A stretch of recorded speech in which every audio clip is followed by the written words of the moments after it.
I've got my friend, Dr. Michelle Roughton here again from Amelia Aesthetics, because she is going to help us talk about another risk that can come with having implants, and one that sounds scary, but I hope you're going to tell me it's really not that big of a deal, which is breast implant ruptures. So let's talk about that. Okay. Everybody here probably already knows this, but in general, there's saline implants and there's silicone implants, not to like beat a horse here, but saline implant, you know immediately if your implant's ruptured. Within an hour or two, you're going to literally have a flat tire and call. In fact, I always know what it is when the call is like, oh my God, you won't believe what happened. And I'm like, your implant ruptured. How'd you know? Because nobody calls and says that if that's not it. Yeah. So, but with the silicone implant, especially these gummy bear implants, they are so solid. Like if you put a knife in a gummy bear, they won't change shape.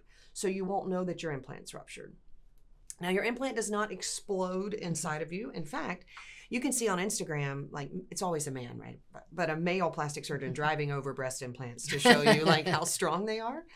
Not the surgeon, but the breast implant. So that's good, but they probably never really ruptured because you got hit in the chest, or very, very rarely, probably because they move just a little bit in your body all the time. And now the rupture rates with the 5th generation implants are so much lower at 10 years than they were with the kind of implants that were more like maple syrup, like the ones my mother had put in the 80s. Hey, Mom.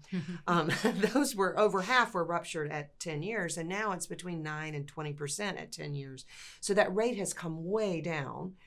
The FDA recommends that you screen for rupture because you can't tell that it's ruptured, and they say MRIs or ultrasounds 6 years after they're put in, and then every 3 to 4 years thereafter for the rest of your life. Insurance doesn't cover that screening. So a lot of patients find themselves like, oh, I don't know how much I want to invest in that. Is there a known harm from rupture? And so there is not. We can't do that test though, right? Like I can't take 100 women and rupture their implants and say, call me if you have a problem. Like, so it's a little hard to know. But certainly breast implants are the most studied device we put in people's bodies, and we've yet to find a single link between a ruptured implant and any sort of illness or disease process. Ultimately, many women don't screen their implants, but most of us will get a mammogram every year once we turn 40 to screen for breast cancer.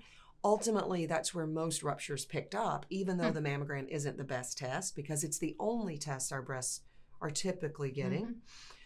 No known harm from rupture, no emergency to treat rupture. If and when your implant is ruptured, we'll take the old one out and put a new one in. If you're not changing size and you're otherwise happy, that's a surgery that can even be done with you awake. Like, it is not a big deal.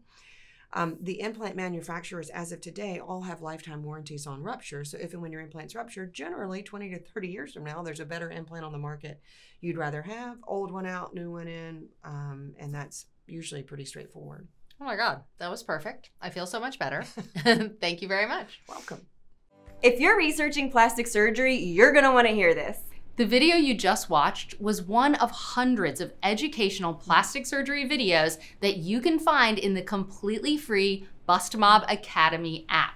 Go download it in the App Store. That's right, and that's not the only free resource. We have tons of them that the team at Amelia Aesthetics has built with you in mind. Yep, so you ready to start researching? Watch this video right here to learn about all of the benefits and resources available to you in the Bustmob community.